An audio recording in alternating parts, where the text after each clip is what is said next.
Welcome to the Pawsome Companion, where pets are part of our family. I'm your host, Joanna Herrera, the founder of Coco and Bondi. I'm very excited to interview experts and pet owners to share their stories and insights so you can use them to take care of your babies.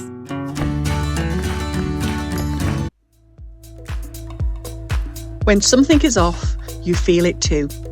This is Georgia. She loves walks, beach runs and chasing the neighbour's sprinkler. But lately her limp got worse. Slower mornings, less tail wagging and no zoomies. Her humans tried everything. Then they found Rosehip Vital Canine, a natural anti-inflammatory backed by science.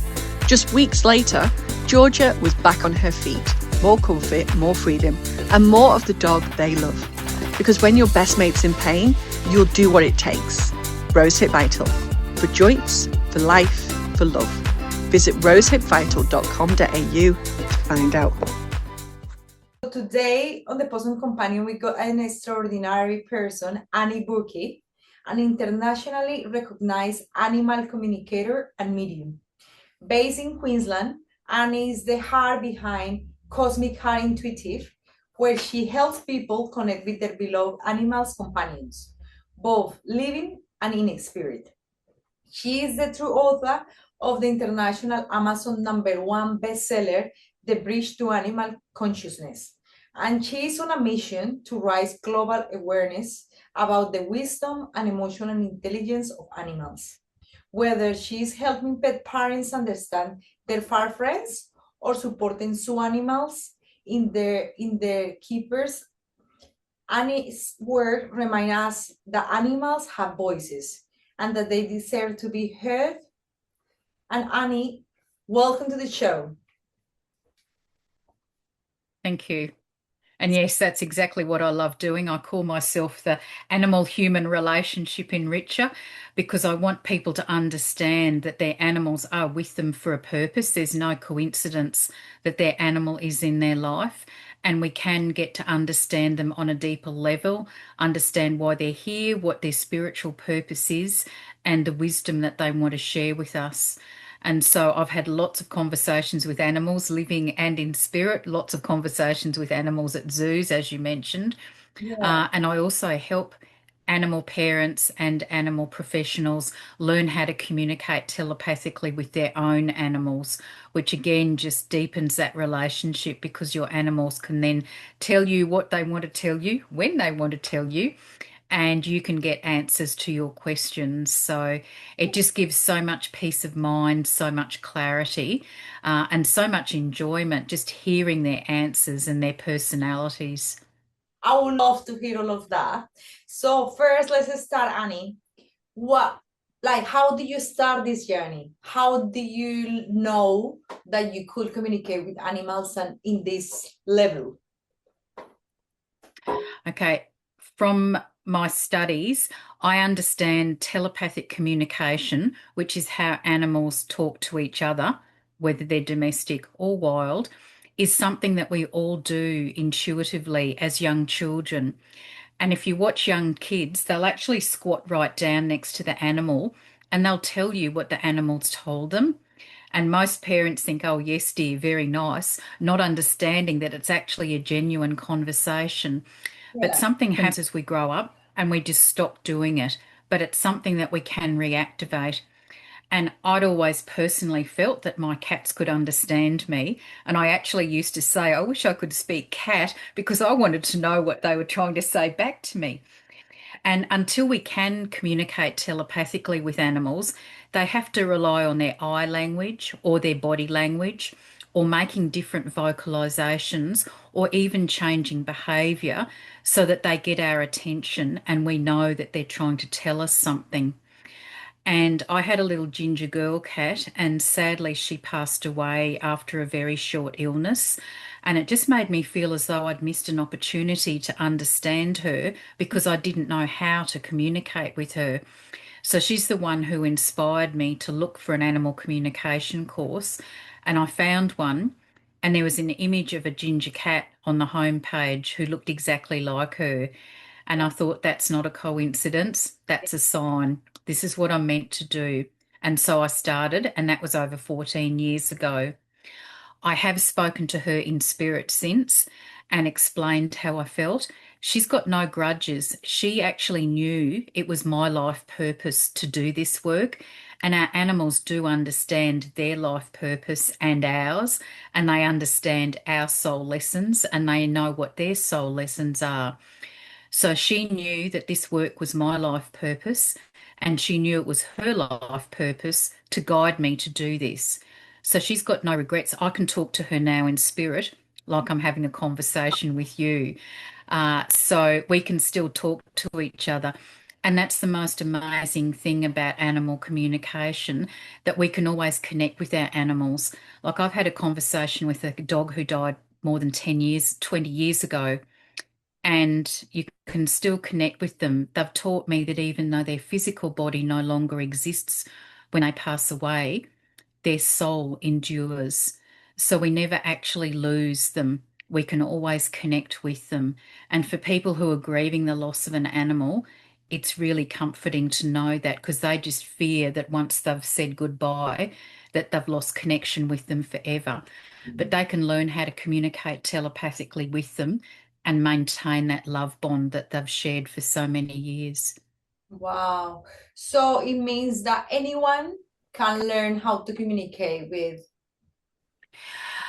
My prerequisites are that people need to know that an animal has a soul, and unfortunately, that hasn't been legislated internationally yet. And so animals aren't always accepted as sentient beings. So for someone to commit to learning how to communicate telepathically, they must understand that animals have souls, and they have to be open to the fact that animals can communicate. Now, animals have got surprisingly extensive conversations, and I've had people say, oh, it's a dog, it knows stop and walk, and that's it. Some of the animals I've spoken with use words that we don't use in common day language now. And that's because they've had lifetimes hundreds of years ago, and they may have been humans in those lifetimes, and they use words that they're familiar with. And sometimes they've even used words that I've never heard of before. And when I look them up in the dictionary, they're there. So they're very wise beings, and they can share a lot of guidance for us, but it's understanding that we can have profound two-way conversations with them that is part of being receptive to learning. If you doubt that you can do it, or if you doubt that animals can talk, then you're energetically going to block yourself and you're not going to hear their voices. So they're my prerequisites for people undertaking my mentorship program. And animals can send messages verbally, but you actually hear the messages in your head. It's not audible in your ear, and it's quite weird hearing voices in your head. You think you're going crazy. They can also send images, and it's some kind of thought transference technology, which they haven't explained to me yet. But they can let me see letters in my head to spell a word, so they could send LOVE for love, or they could send me an image of a heart, or they could send me a little video snippet, or they can send emotions and feelings. So they've got all those different ways of communicating with us telepathically when we're open to receiving those messages. And it's just fascinating that they can do that.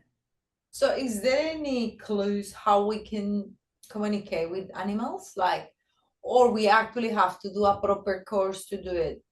Because Look, that's a good question, and there's a few different things we can do. Most importantly is talking to your animals verbally every day, because they actually understand everything that we say. They may not do everything that we ask them to do because they have free will, and they can decide. If you say don't jump on the table, they they will. hear you they hear you saying that, but they decide whether they want to jump on the table or not. But if you explain why you don't want them to jump on the table, they will take that into consideration with their decision making. So I had a client whose cat was running up and down her curtains, and she didn't want them being wrecked, and she was just saying, stop that, stop that, stop that. And the cat heard her, but she just kept doing it. So I said to the mum, just tell her why you don't want her doing that. And she explained. The cat stopped running up and down the curtains.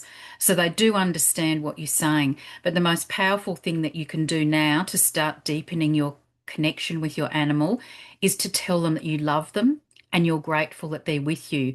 They know that you love them, but hearing you say it is really empowering for them, because love and gratitude are very high frequency words, and our animals respond to the frequencies of words. So that's the most important thing. And I've had people who have listened to me on one of my master classes, and they've gone out to their animal afterwards and looked at them and said, I love you. And the animal has responded. And like they just look right back at you. They might be more attentive. They might be more affectionate. It changes the relationship when your animal knows that you know they understand what you're saying. And so talking to them verbally is so important. If you've got an animal that seems to have separation anxiety, then tell them where you're going when you're going out. And so you can say, I'm going out for 2 hours. I'm going to go and buy dog food and dog treats. Then I'll be home. They know where you're going, they know what you're doing, and they've heard you saying that you come back, you're coming back. That can really cut through their anxiety. If it's an animal that's previously been abandoned, they can fear that every time you walk out the door, that they're not going to see you again. So if you can explain what you're doing, that really helps them so much. Other things we can do to start developing a closer relationship and understanding them is being observant. So looking at what they're showing us with their body language, what they're showing with changed behaviour. The classic thing is that they change what I call their bathroom etiquette, which is a polite way of saying their toileting behaviour. And a lot of animals will start toileting somewhere different, not because they're being naughty, but because they're trying to tell you something.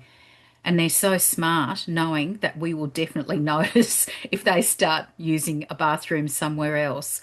And I've spoken to so many animals, and there's a valid reason for why they're doing that. And once the parents understand what the animal's telling them and they change what they're doing, the animal stops the behaviour. What So is the thing that they are telling you regarding that toilet training thing? Like, it's not toilet training, it's just where they're deciding to go to the toilet.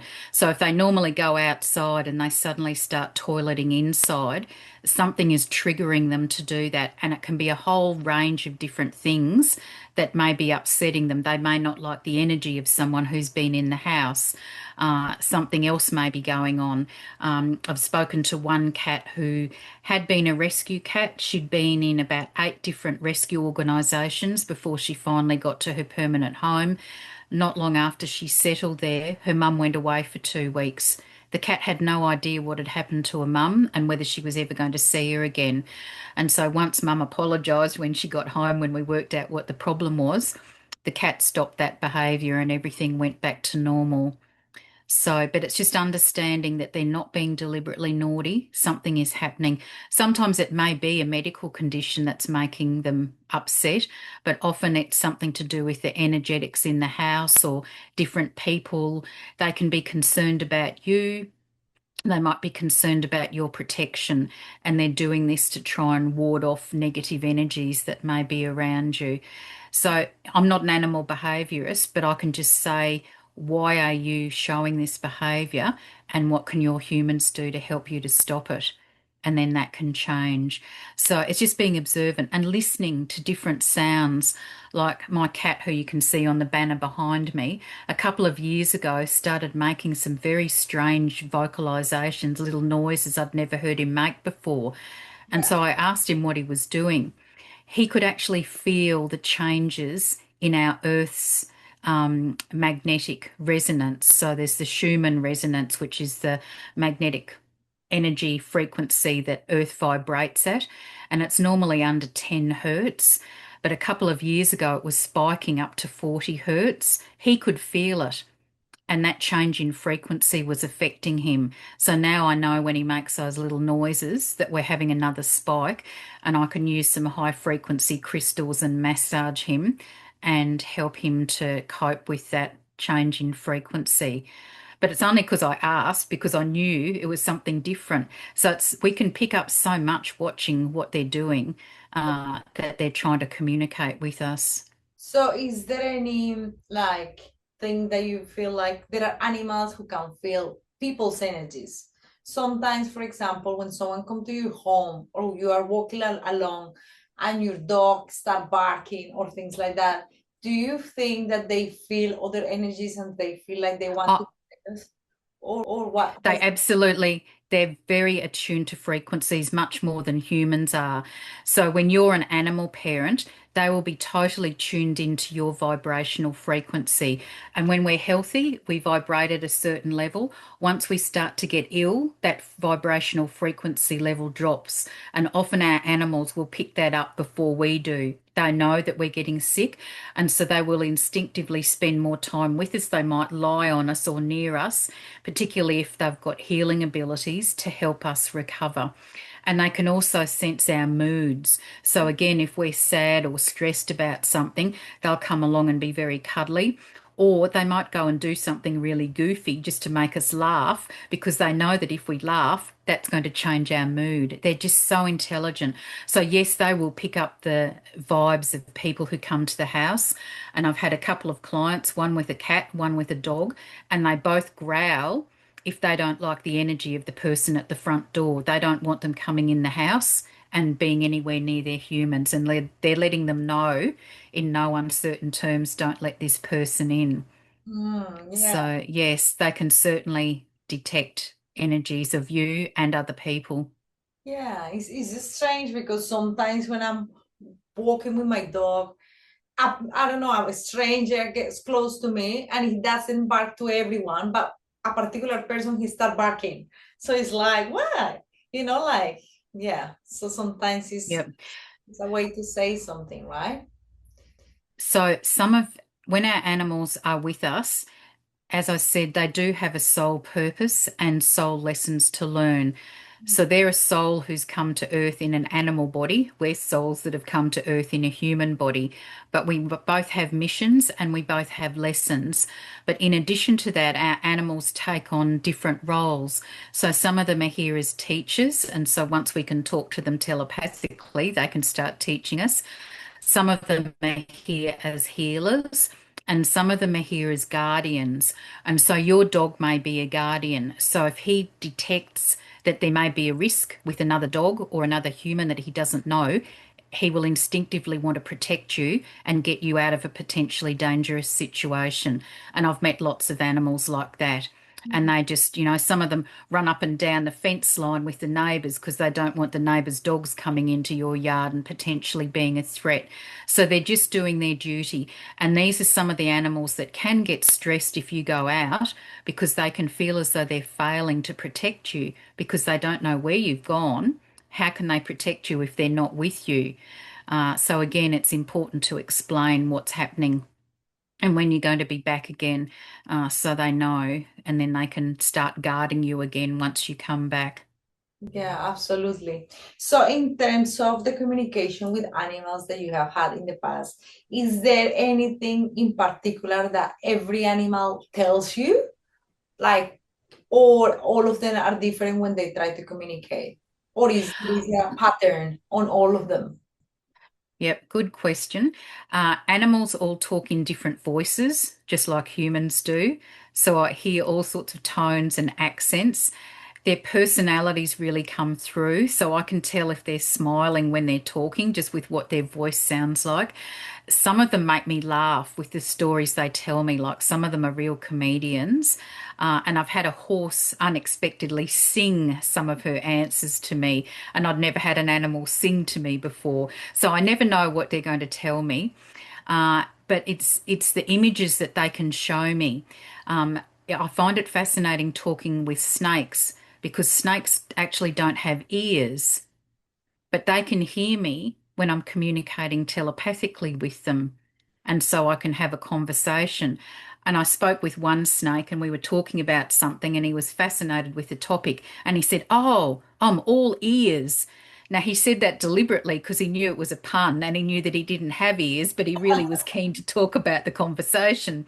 And at another stage, he said he was very excited, so he was doing a happy dance. And the next thing, he's put this video in my head of him writhing around doing his happy dance. So they're just incredible how they can get their messages through and what they want us to know. Wow. So it means that you only not talk to pets, but only to all sort of animals. Is that correct? All anim all animals talk telepathically, whether they're in the wild, in zoos, or whether they're domestic animals. It's how they talk to each other within their species and between species. I talk in English, but I've spoken to other people who live in another country and speak a different language. Their animals understand their language. So it doesn't really matter where you are. I've spoken to animals all around the world and animals in spirit, and they just understand what I'm saying with that telepathic communication. They have free will if they want to talk. Hmm. So I always introduce myself and I ask permission to have the conversation. No domestic animal has refused the opportunity to answer their humans' questions and to pass their messages back to them. I've had two animals in zoos who didn't want to have a conversation. One was an iguana, and I introduced myself and asked permission, and I didn't get a response. And I thought, maybe he doesn't understand my accent. So I asked again, and still no response. And I thought, okay, that's his choice. He doesn't want to talk. That's fine. The other animal was a peacock. And the peacock had obviously never had a human trying to talk Yeah. telepathically to him. And he's saying, what's going on? This has never happened before. What's going on? And like you could just feel the tension in how he was talking. So I just apologized because I didn't want to stress him. And I just said, look, I'm sorry, I'll just leave you be. And that was fine. But every other animal in zoos has been happy to talk. And sometimes it means I can pass on messages to their keepers because if the animal's not comfortable with the temperature in their enclosure or they've got aches or pains or something else, they can tell me. And then I can tell the keepers, and then they can do something to make their life more fulfilling. And it's just wonderful that the keepers are open to getting messages like that to help the animals. And that's part of my mission is to help on a global level people to understand animals more and to make a difference for them. Yeah, okay, wonderful. So let's talk a little bit about your book. The one Hmm. that was bestseller in Amazon. So tell me a little bit more about this is your first book, right? The one that Yes. was a bestseller. So tell me a little bit more Uh, about my that.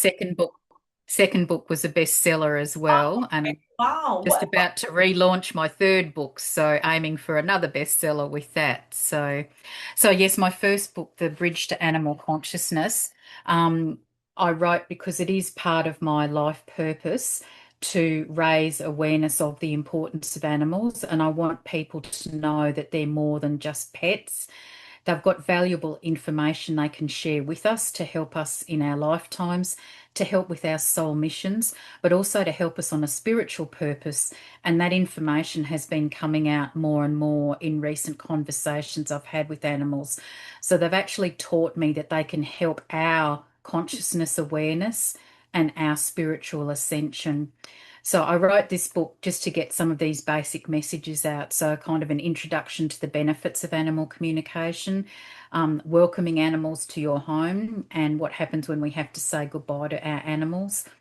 Some incredible conversations I've had with wild animals and practical things that we can do to make a difference for animals. So wonderful. it's just, and it was also an introduction to reincarnation because I personally knew nothing about animal reincarnation until one of my cats let me experience it. And that has really changed the, excuse Wow, me, that's the interesting. work that I do, because she wasn't very old and she wasn't unwell. And she just suddenly passed away one morning. And it was such a shock.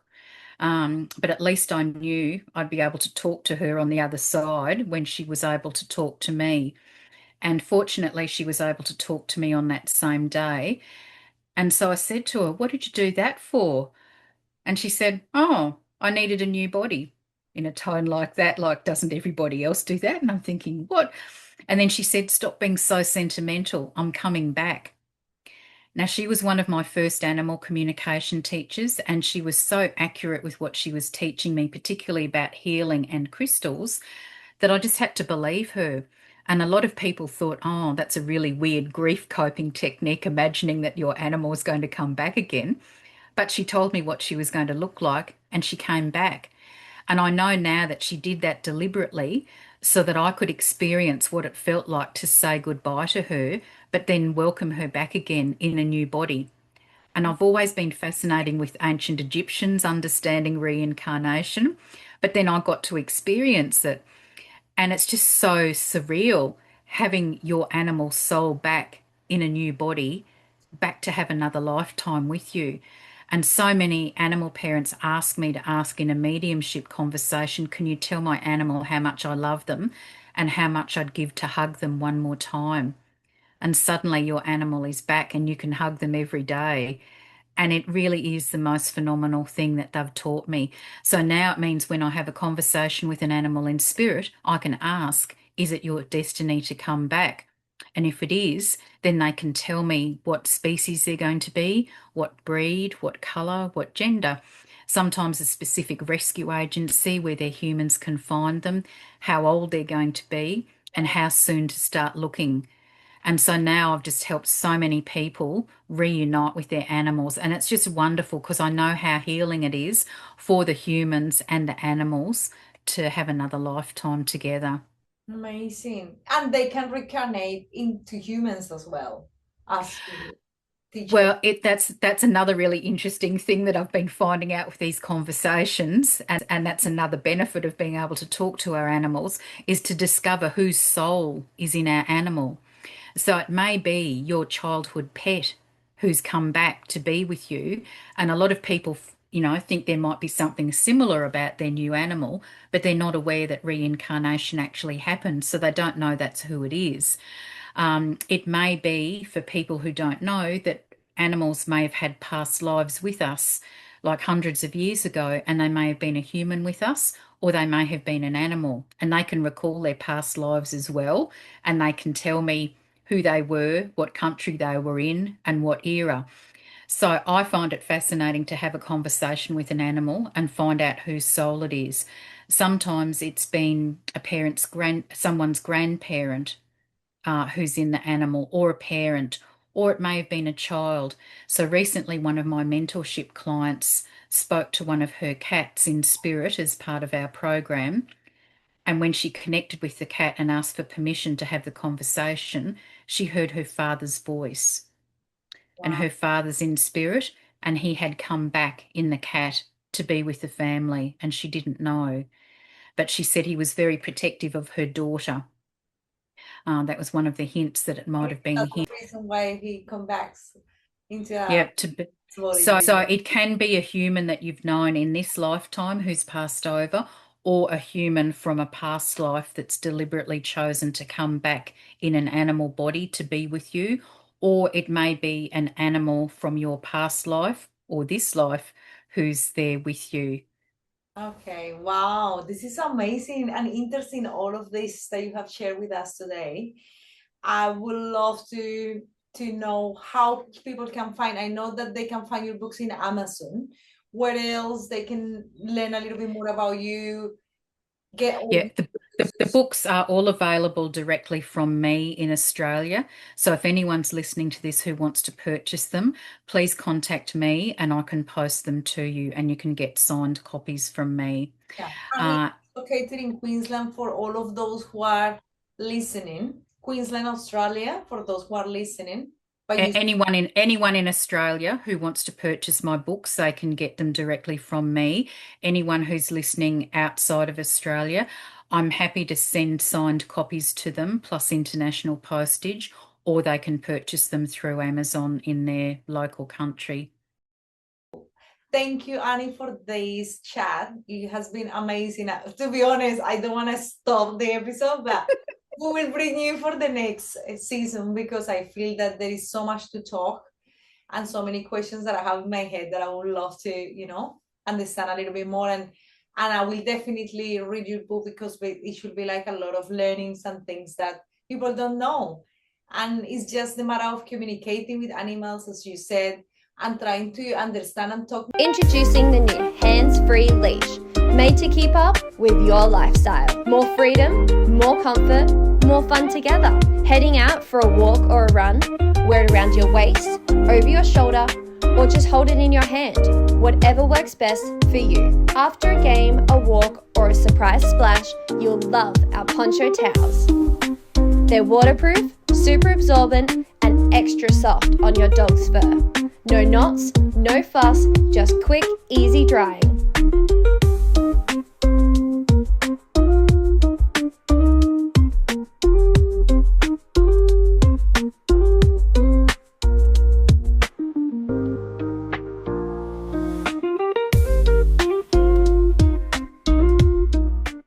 Very much. Thank you so much for tuning into this episode of the Pawsome Companion. If you have any further questions for our experts, feel free to leave them in the show notes or reach out to me directly. And if you are a pet expert who would love to contribute to this podcast, we will be thrilled to hear from you. Don't forget to follow us, and if you enjoyed today's episode, we will really appreciate a 5-star review. Thanks again, and we will see you at the next episode.